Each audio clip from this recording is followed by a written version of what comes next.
What is going on, everyone, and welcome to the fifth episode of the Ronan Bell Show. I'm your host, Ronan Bell, and today with me is a man who has traveled the world and has a lot of fun doing it. Allow me to introduce Dr. Kirk French. Hey, everybody. Thanks for tuning in. Hope everybody out there staying safe and sane. Anyway, thanks for having me. No problem, sir. So before we get into anything else, Professor, could you just tell the listeners out there a little bit about yourself? A little bit about myself. So I'm from a tiny little town in deep southeast Texas, about 4,000 people. And it's a Gulf coastal town, not too far from Houston and Beaumont, that kind of area.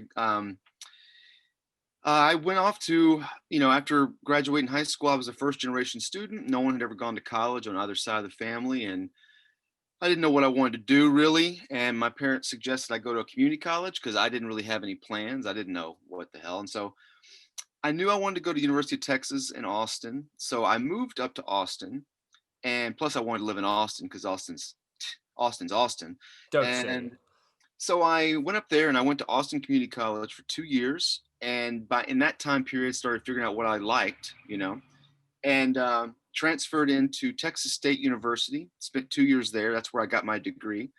But in that time, I spent a semester at University of Montana, up in Missoula, and then I went on to University of Cincinnati for my master's, and then I finally ended up here at Penn State for my PhD. So So you've been taking classes here, or you've been taking the classes here for a while even. You've been a part of Happy Valley for a yeah, good amount of time now. yeah, I moved up here in 2003 for my PhD program, and that took 5 years, 6 years, and then it was the last economic downturn, and so there were no jobs. They offered me a position here, and it was going to be like a 1 year thing, and then that was 10 years ago. So That yeah, was that. I've been here, so been here for a while now. Okay, so let's start before all the, you've traveled the world, everything. Before, Professor, what was your next step in life after graduating college, getting this PhD? What did you think that you wanted to do with that degree?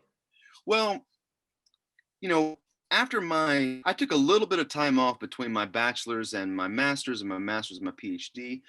But what I had mainly done for my degree in anthropology, like my bachelor's degree, Hmm. um, I really just conducted a lot of research and did a lot of field work during that time. But what I wanted to do with my degree was I really wanted to, I really wanted to do research and teach. And so luckily that's what I ended up doing. So yeah, that's kind of what happened.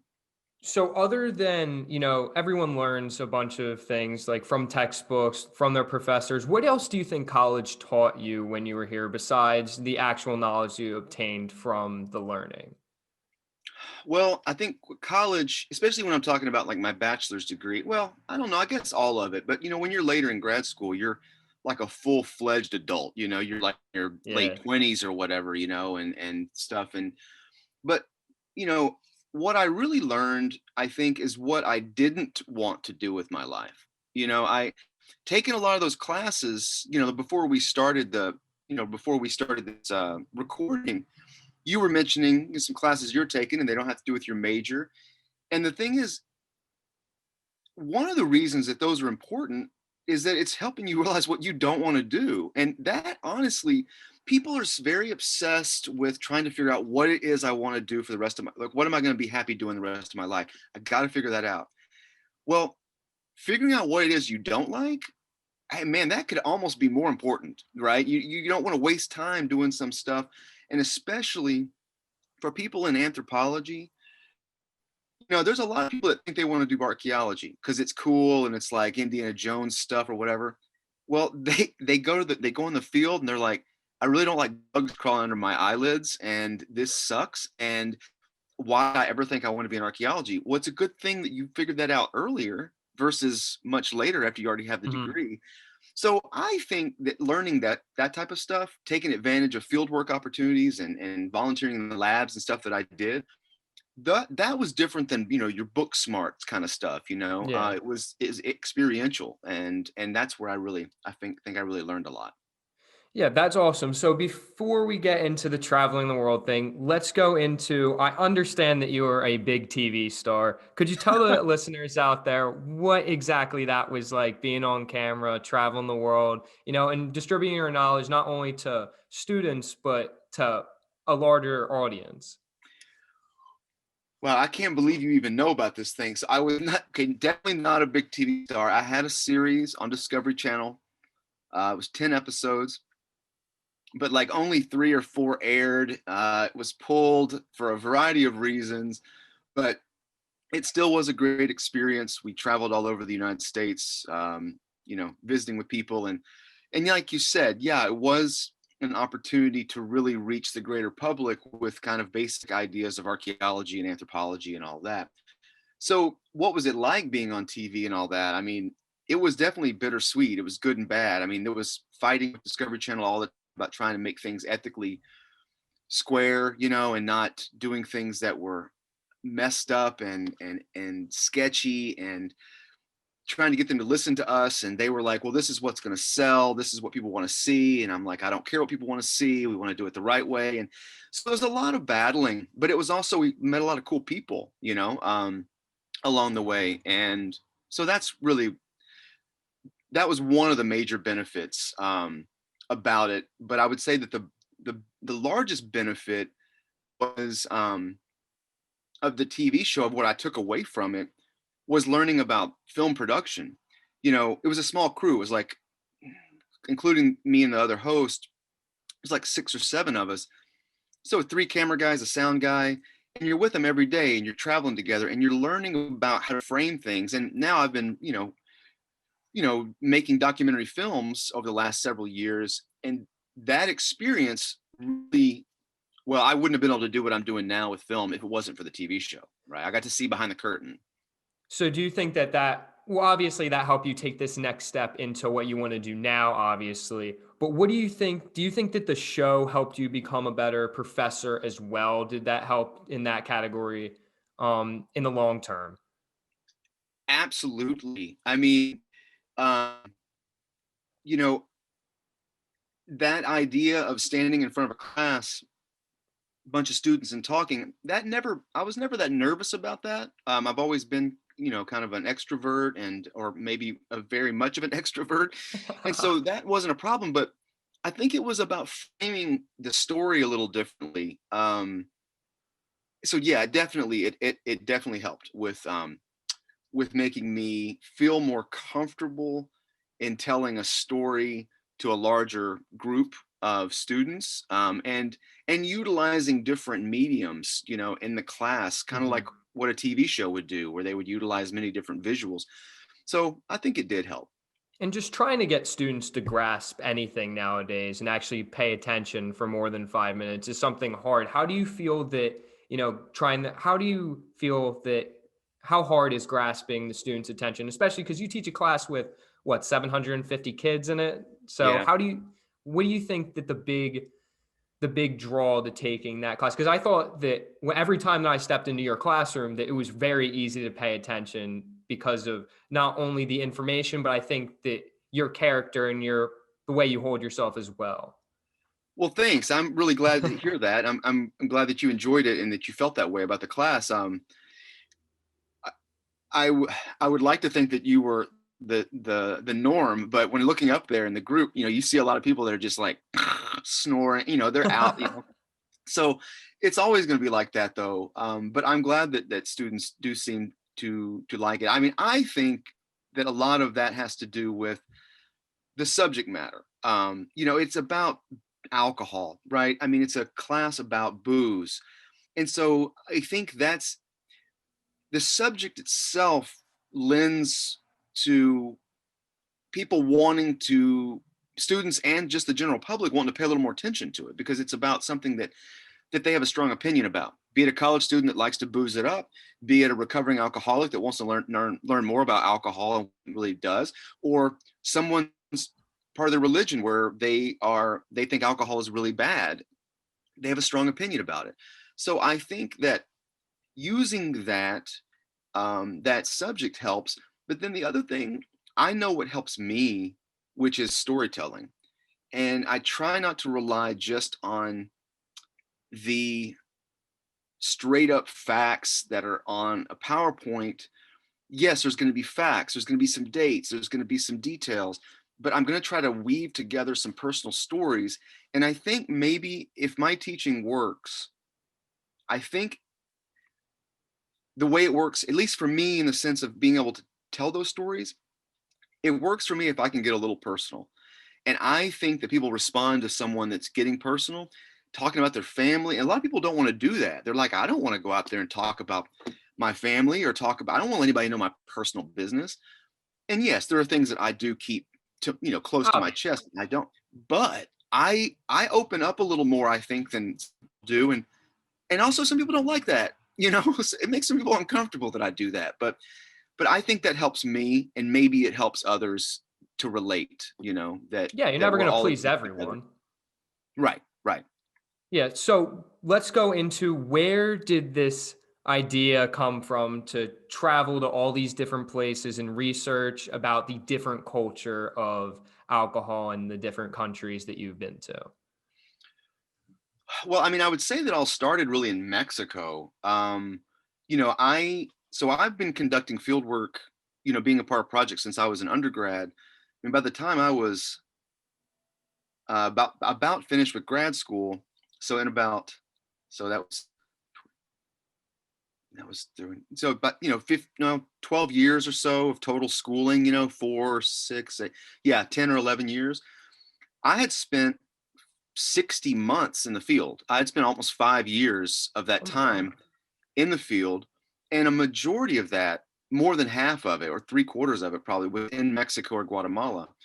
And that idea of getting beyond the tequila and the mezcal and the Mexican beers, but getting more into things like charanda or pulque or posh, or things that the listeners out there, most people haven't heard of before, unless they've traveled a lot in Mexico or they're from Mexico.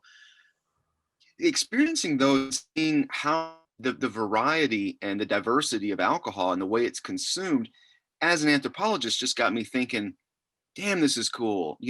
I personally thought it was cool. And then I would tell people about it. And in those stories, I could see how interested they were.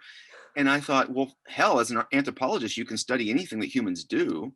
And so I started moving away from my kind of general land use, climate change, ancient Maya, collapse research framework that I've been doing for so long, and drifting more into this alcohol research. That's kind of where it all started. So what did something inspire you to try and, once you went to Mexico, was that the first stepping stone to inspire you to go to all these other places and learn about their culture as well? Or is that just something that you wanted to do internally for after graduating college and doing all this research? No, I would say it would go back to that TV show. I mean, thinking when I starting to think about cultures in parts of the world as an episode, which is kind of how I think of those lectures. That's why each lecture, for the most part, each lecture is a particular part of the world. It's super short. It really glosses over the history of Mongolia or whatever. I mean, how can you do it justice in an hour? But that's what you do in a TV show. You got about 45 minutes to, about 45 minutes or so to give a little overview, and you learn a little something. And that's really what I wanted to do. And so that experience with the TV show of trying to tell a story in a short period of time and be succinct about it, and people learn something about it, I thought, well, maybe I could apply that to kind of like this class, and it'd be super broad stroke anthropology, right? Because I mean, 98% of the students in there are not anth majors, right? They don't Yeah. really care about the subject of anthropology. They want to know about alcohol, but then they get tricked into learning about how similar we all are. And now that's really it. Yeah, 100%. So what bumps in the road where were there to try and, figure out how to go to all these different places, learn all these things? Um, the major bump in the road with any of this stuff, not just with this alcohol class, is really just the rejections. I mean, anything like this, most of what you do is you're rejected. I mean, you're submitting proposals for money, and it's rejection after rejection after rejection, and rewriting and rejections. And for publications, it's the same thing. And you're being told no all the time. And for the alcohol class, you know, I didn't think that Penn State was going to approve it. I mean, here you got a university that's got a major alcohol problem, and like maybe they're not going to say like we don't want somebody teaching a class on booze. Of course, you took the class and you know that yes, most of it's fun, and my belief in that is that most people throughout the world, studies show that they use alcohol responsibly, but when it used irresponsibly, it's really really nasty. And that's why the end of the class ends with things like alcohol and sexual assault and hazing and all those heavy things that alcohol brings the worst out of people. And so I pitched it that way to the university, and you know there was some problems. There was some rumbling, but it got approved. And so I guess bumps in the road. It's been just trying to kind of ride this line of make it interesting and fun and responsible, and try not to piss anybody off too badly, and so that they want to shut it down, but make it interesting enough. It's kind of a fine line to ride. You don't want to make it like it's just booze all the time. It's like a keg stand class, but there's got to be some responsibility there. And I think I've been able to skirt that line so far. So that was, those have been the bumps, and the bumps are also my worries. I'm always worried that like the hammer's about to come down and somebody's going to say like, you can't do this anymore, but happened. Yeah. But what I think that was very helpful in the class was like the bumps in the road you were saying, when you're talking about these harsher topics, to really truly understand the entire culture of what alcohol is. I feel like those things are very important for the students to know, because if you're not informed, how the hell am I supposed to know anything? Like if you're not told something, you got to learn that, absorb it, understand the whole spectrum before you can actually really find your niche in a specific topic.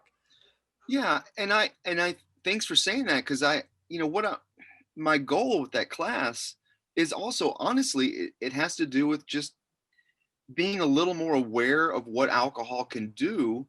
And everyone seems to already know this, right? They're like, oh yeah, you get messed up and it's dangerous and blah, blah, blah.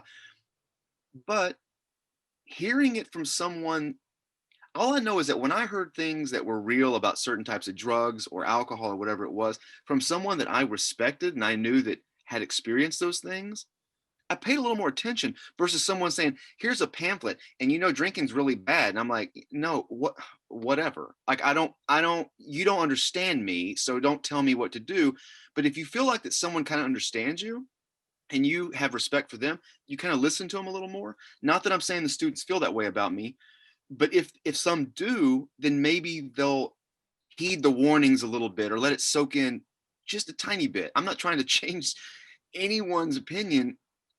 It's like slightly altering a viewpoint and like letting other things through that filter, and maybe something sticks. And if it helps somebody out, by making a better decision late at night and taking someone home instead of leaving them there, that's awesome.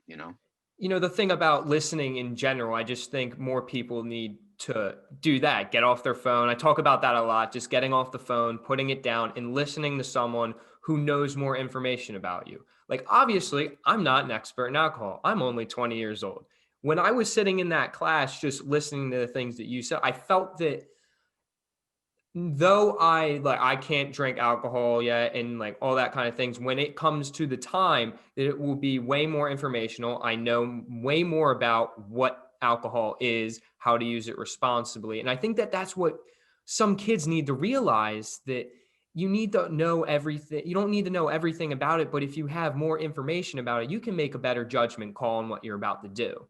And that's what I think that your class did very, very well, that especially near the end when we talk about all that, and just learning from what the other countries alcohol culture is like. Yeah. So let's get into that a little bit. What did these places teach you besides, the actual making of the alcohol and the essence of the science behind it?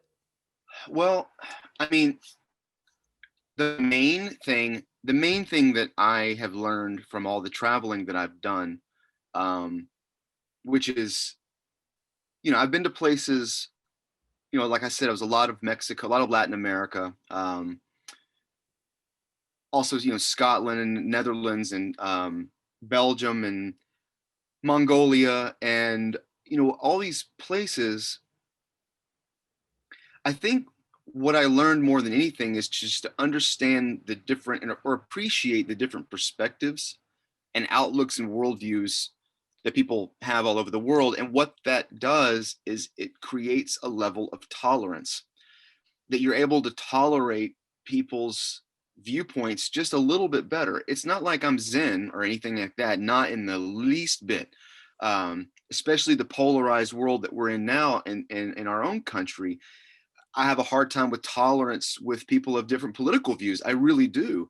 But I'm still much more tolerant than I would have been if I had not traveled, right? If I hadn't seen other Yeah. people's worldviews. So definitely, tolerance is one of I would say it's way up there. Would you say that like the people that you met, I understand that the whole goal of traveling was the research and things like that, but how was it meeting all these people from the different countries that had a whole different perspective on life compared to you? What was it like Yeah.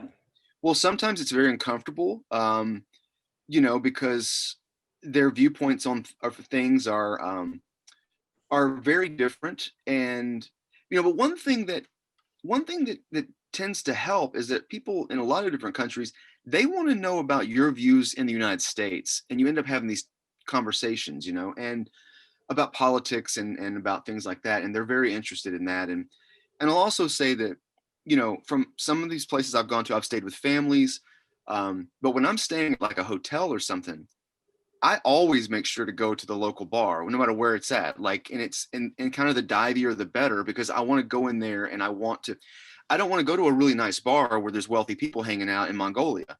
I don't want to hang out with wealthy people that have the same viewpoint of wealthy people all over the world. I want to hang out with like the real people. Not that wealthy people aren't real. I'm just saying I want to hang out with like just the common folks that are struggling to get by, and they have some drinks and they talk.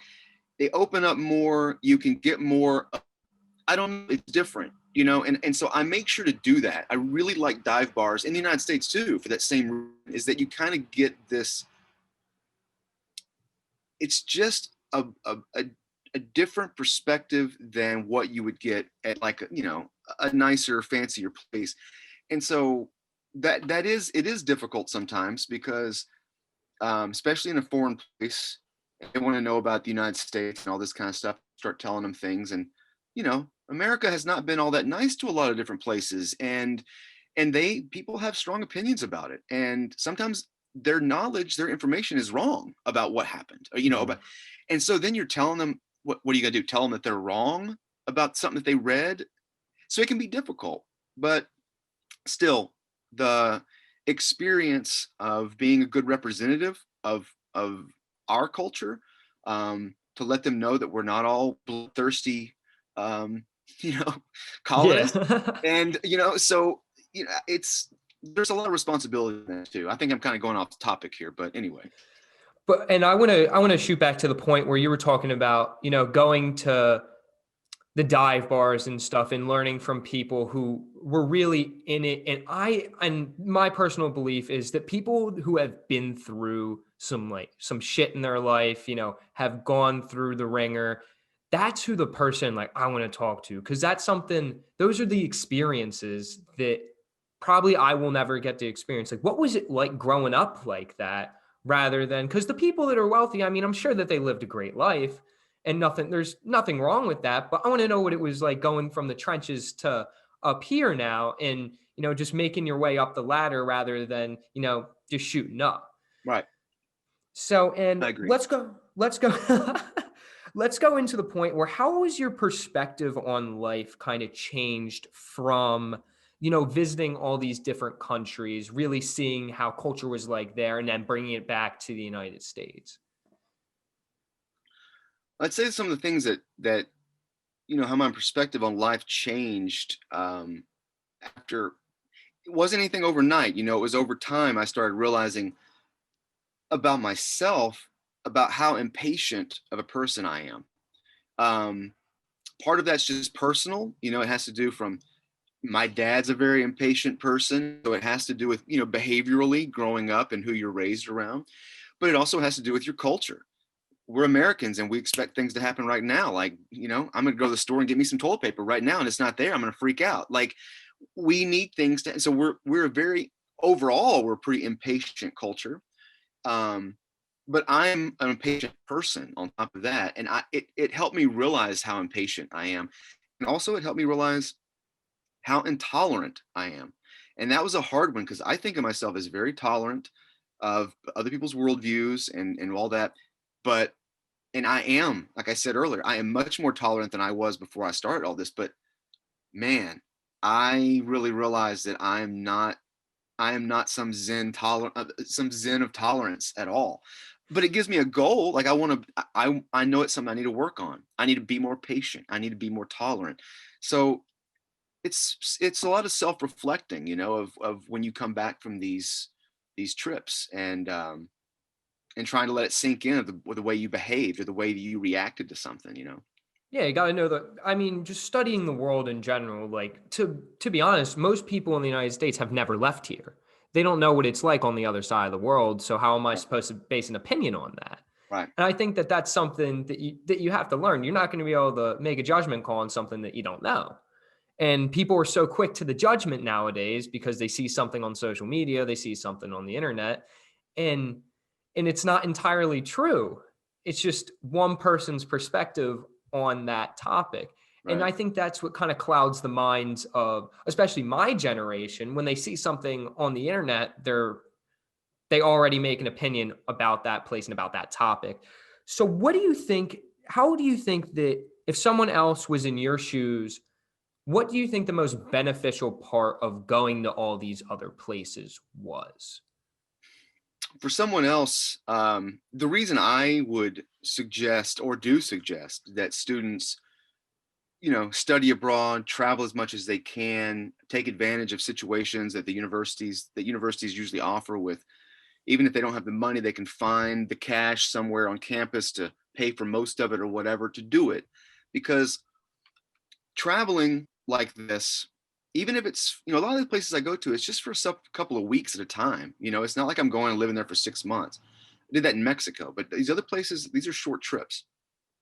But learning from others, man, I mean, getting that that you don't know everything, that actually you know very, very little about anything.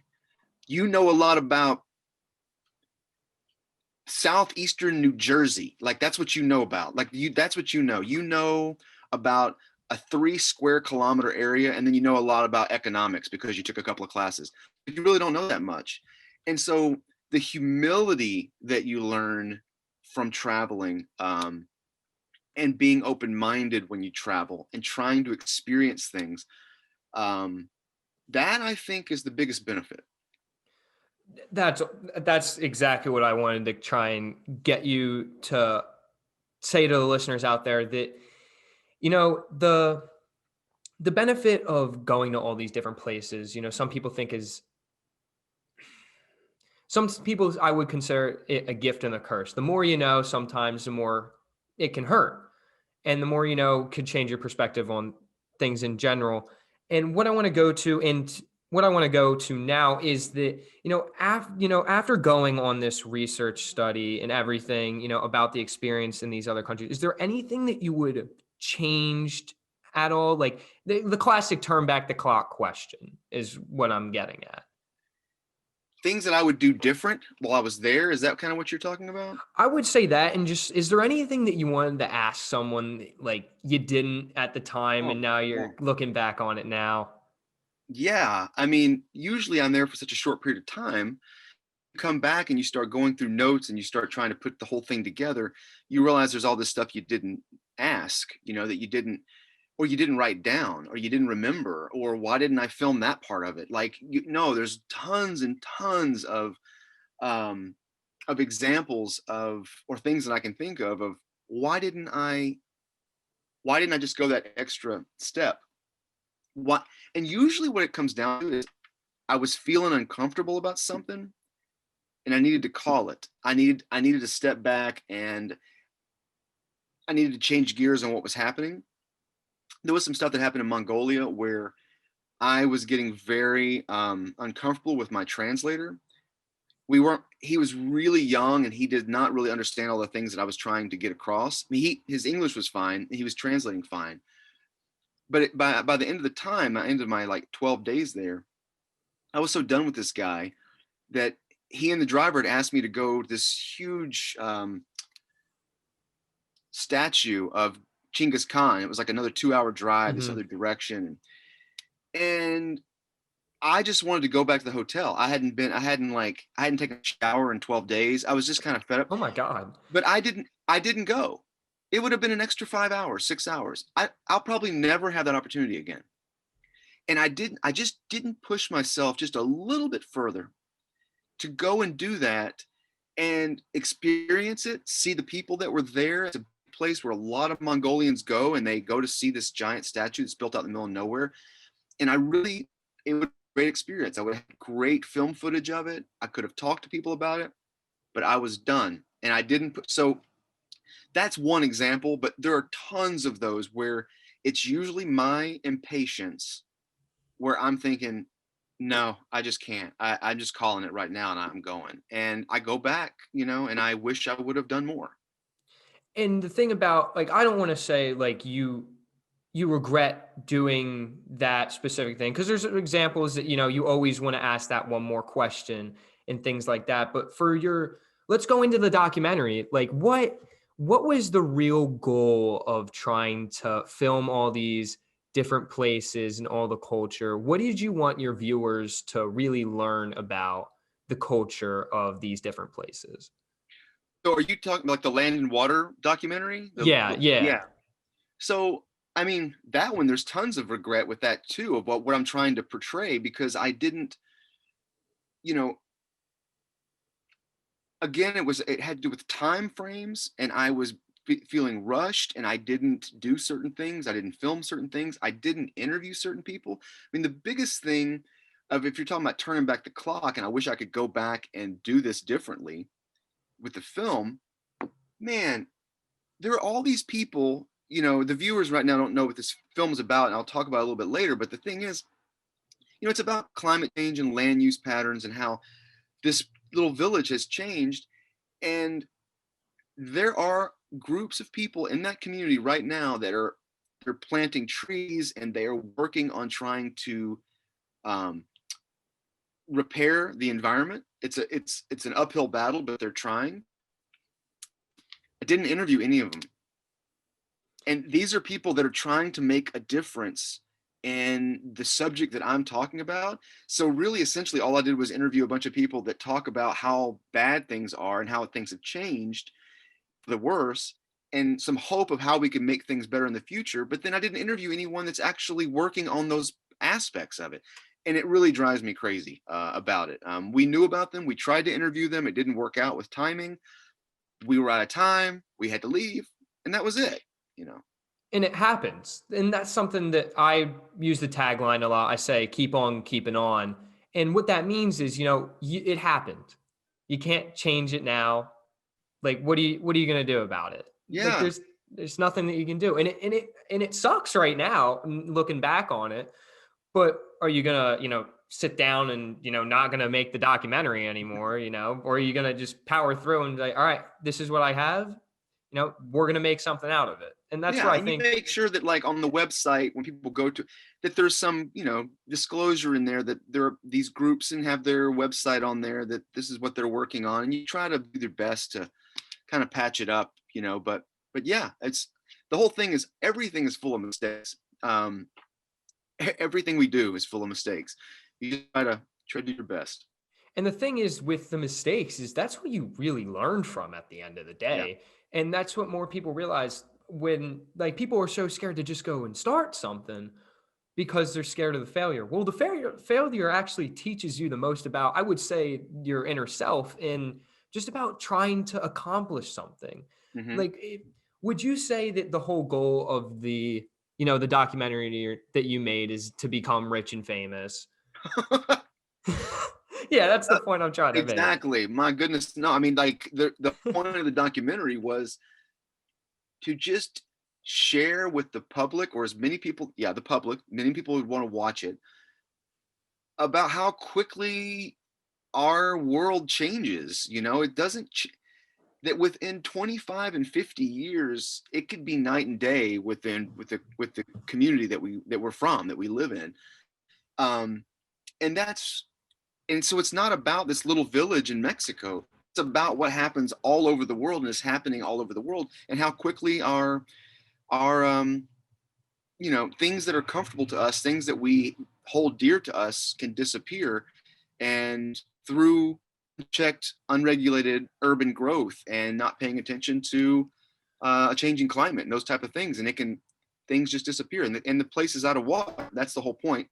This community, they have water trucks that bring water to their homes now because all the water's gone. So, and that happened very quickly. And the thing that I want to get into now is we're talking about all these different countries, and this is a completely non-political question, but I thought that something was really interesting is when I traveled to Ireland, I realized how much different it was to just live there for 2 weeks rather than live in the United States. What did you think that I don't wanna say the privilege to use in the United States because I feel like people are gonna take that the wrong way, but what do you think that the big difference in lifestyle is in the United States rather than all these other countries that you've been to? Because I'm sure that you've seen the lowest of the lows in those countries, and there's lowest of the lows here as well, but what do you think that the big difference is for such people like in the middle class or things like that in that nature? Well, and really in developing countries, I mean, it's mind blowing the difference of the way of life and the amount of. I mean, it is privilege, not in the privilege sense of the term that's being used now politically, but privilege in the sense of the term that we have so many resources at our disposal, and things work. Toilets flush, electricity turns on, like everything just works. Granted, if you live on a Native American reservation, that's not the case. It's like a developing world. It's a Mhm. developing world in all those places where they don't have running water or toilets or anything, in a lot of those places. So, and that's right here in the United States.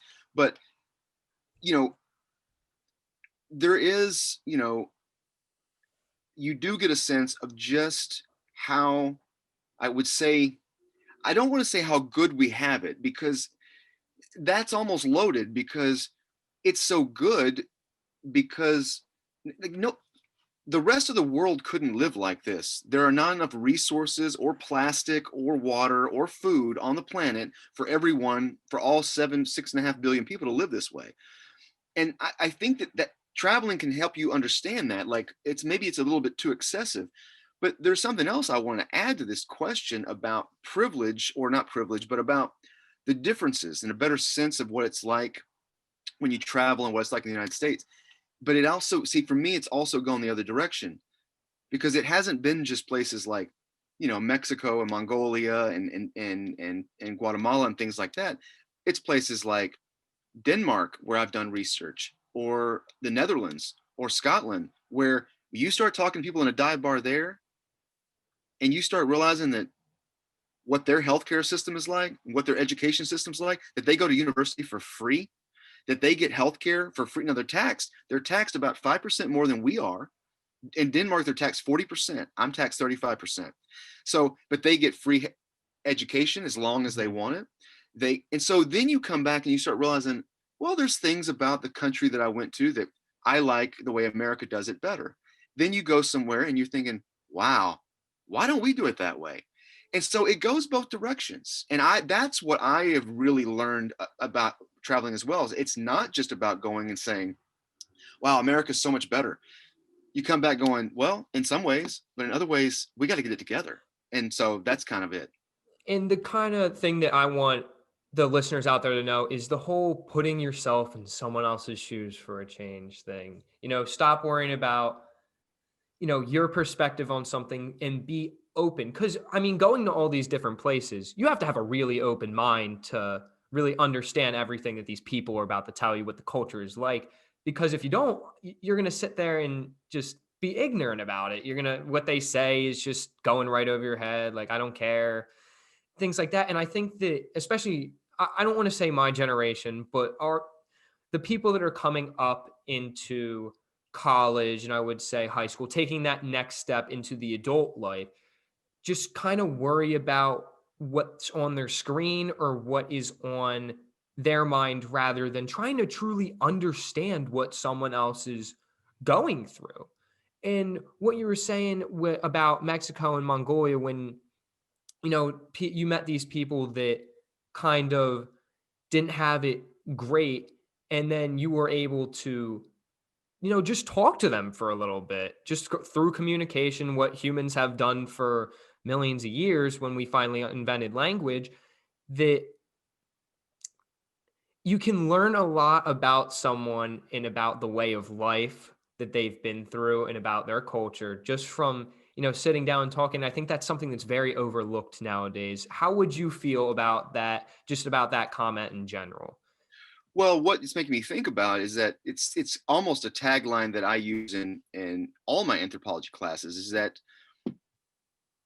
we're much more alike than we are different, and that once we can realize that, once it soaks in how similar we all are, then it helps us appreciate the differences instead of despise them and push against them. It helps you appreciate it.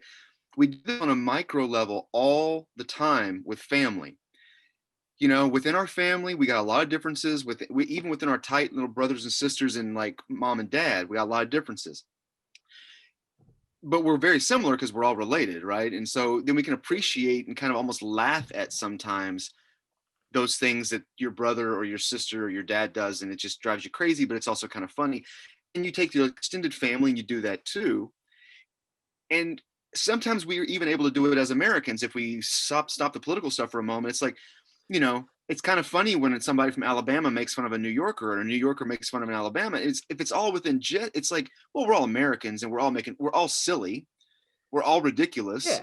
And so it kind of helps you realize that we're all, and so, but from different cultures, if we start realizing that how similar we all are, then you can appreciate those differences. And so that's to me what you were talking about, is that it really, anthropology and traveling and all that can really help you to narrow that down. At the end of the day, we're all human beings. It's a round world. It, So so Professor French is not a flat Earth guy, round world I'm guy. not a flat earth guy. No, I've been up in an airplane really high and I could see the curvature. So I'm pretty certain. So something before, you know, I just want to let the listeners out there know. I want you to give them some advice. And so you're a lot older than most of the viewers that I have on my show. And I want you to give a piece of advice that, you wish that you learned when you were in your 20s, late teenage years. What would that piece of advice be? Well, I usually tell this to people when they travel, but I think it can be true really kind of almost in day-to-day life anywhere. But it's try something that makes you a little uncomfortable every day. Like, just try something new. Now it could be a food. It could mean talking to someone that you normally don't talk to because you find them kind of weird or whatever, and maybe say hello to them. Maybe you take a different path to school. Like, you walk a different route. You don't like going that way. It's a little longer, but you do it anyway. Something that makes you uncomfortable, just a little bit. If you just did that every day or every week, just something that makes you uncomfortable, there's a lot of growth that can come out of that. So I do just something that makes you uncomfortable every day. I feel that like that's a really important piece of information because most people are just stuck in I don't want to say schedule because that's not the word I'm looking for, but it's like a straight line. And something that I talked about in one of my previous podcasts was the whole master path idea. There's going to be bumps in the roads. There's trenches in the master path, and there's peaks. And sometimes when you're going through, you're trying to find something new to do, just trying to experience something new, that you're going to get in those trenches. And what I was saying before is that's when you really learn about, Yep. who you are and what your I don't want to say your purpose on the earth because that's going a little bit too far into it, but it kind of is. What are you really going to do about what about going all the way down there and trying to make your way back up? And something that another question I want to ask you is that, you just talked about, how stepping out of your comfort zone. What do you think the biggest example would be for a college student to try and just go do that? Like even the smallest thing to really open up their mind a little bit more. I mean, it could be something as simple as taking sitting in on a class. Okay, sitting in on a class for something that you think is stupid. I mean, even if in like art history, like why would I want to do that? Well, you email the you just you go and you sit in the back of the room. You just sit there for one lecture, just see what it's like. I'm not saying do that for every week or anything like that, but do that once. Like, you know what? When I was in college, I just went and sat in on this weird class and it was dumb and I didn't like it, but I did it anyway. Or I did this and holy hell, it was really cool.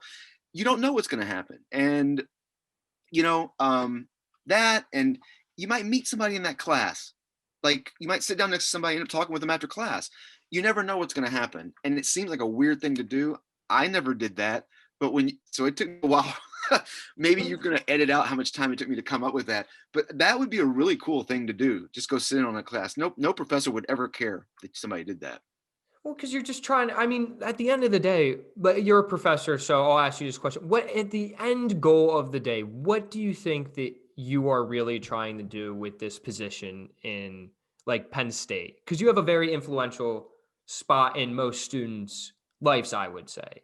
You're sitting there for 45 an hour and 10 minutes for a student to just listen to everything that you say, try and listen to everything you say, I should say, and try and think that in. So what do you think that position really means to you, and what's the goal at the end of the day that you're trying to accomplish? Well, as this class, since I teach one of the largest classes, I've become aware that there's a lot more responsibility that I have than I used to when I would just teach a class of 30 or 50 students. I think really what I'm trying to do is set, I can't believe I'm even saying these words. Like, I don't think of myself as someone that should be an example to anyone else, because half the time I think I'm a wreck. But I think that being a good example of, I hope that students can see in me that overall I'm a pretty good citizen, that I'm a responsible citizen, that most likely I vote, that most likely I treat people, fairly, that most likely that they don't know me, but they're going to see, hopefully in the stories that I tell, that he's pretty accepting of most things. Like he's pretty, he's probably pretty honest. He's probably pretty good. Like, I guess I want them to realize that I can be that kind of example, but I'm also trying to push, I don't want to say push an agenda, that sounds awful, but anthropology is so important to me and what it did for me and how it essentially saved me from a life of I don't even know what kind of person I would be if I hadn't stumbled into an anthropology class at a community college. And I don't want everybody to be an anthropology major, not in the least bit. I just want them to walk away from that class going, wow, diversity and all that stuff, man, that's kind of cool. Like, it's really cool to like see how people live all over the world, and they just walk away from it. And I know it's a cheesy tagline, but take a shot of anthropology, right? I mean, that's what's on the back of the t-shirts, right? I mean, Yeah. I just want you to take a shot of it, man. Just one shot of anthropology before you get out of school, and that's it. And if you don't like it, that it's not a knock on you. Like if for a student to not like it, you're not going to like please everyone from what you're doing. No, Like, that's fine. That if you don't like it, you don't like it. But hopefully you walk out of there learning something. But who and knows? just the littlest thing can, that might change the perspective of one kid's life. And then, they go on a thing. And that's what, my goal of the podcast is. This isn't to become rich and famous. This is to try and, get people to open their minds a little bit more, to try and get people like you on the show who have done things that I haven't experienced yet. Yeah. Just try and, have someone else learn something, putting down their phone for a change, really listening to someone who knows a little bit more than you do, that, one day can help you out later in life. So, that's my TED talk about it. But Well, it's a good idea. It's a good concept. This podcast. so before I turn off the mics, I like to end the show with a quote that the audience that you would say to, something that you kind of, I don't want to say live your life by, but something that you read every now and then that really inspires you and motivates you to try and, take that next step to whatever you're doing. If you're having a bad day, you look at that quote and you're like, all right, wow, like let's do it. So what do you think that quote that you really internalize the most would be? Well, it's not that I wouldn't say that I internalize it, and it's not something that I look at or think about to pick me up. It's something that I think about as it's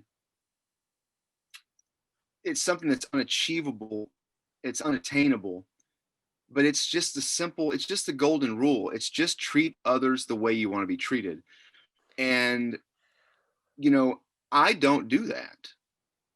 You know, I mean, I try to, but man, I do things all the time where I'm like, I know that hurt that person's feelings. I know that was not cool to do. I know that uh, there's lots of things that I do, but I try to think, how would I feel if someone did that to me? If someone looked at me that way, if someone didn't reply to my email or my request or whatever, or someone just purposefully just did not open the door for me and just let it go right in front of my face. And I'm thinking like, well, why the hell did you do that? I So that's it, treat others. And that goes back to Confucius times, man, 500 BC. And it's in the Bible and Matthew. I mean, like it's in many different forms. It's been around forever, but I think it's a really great thing to try and, well, to reach, Implement. You'll never grab it. You'll never be able to do it, but to reach for it. Professor French, thank you so much for being on the show. I really hope that one person out there can really listen to what you said, come up with a new idea, gain some kind of knowledge from the wisdom that you've said throughout this podcast and everything that you've done in your life so far, because I'm sure that there's way more steps way more steps to go on top of the mountain. So, I just want to thank you again for taking some time out of your busy schedule. And before I turn off the mics, is there anything that you'd like to plug in? Your new documentary coming out. Go take Booze and Culture. Go take Anthro 140 if you're going to Penn State. We get open, so Booze and Culture, because it's online now because of pandemic. It is open to 1,000 students now in the spring. So it is, so Anth 140, if you want to do that. But yeah, to plug, you can go to boozeandculture.org. Got hoodies and t-shirts and all that kind of stuff with the Booze and Culture logo. But really what I'm, caring most about these days in regards to plugging would be Land and Water Revisited, the documentary that's probably going to play on PBS probably in January.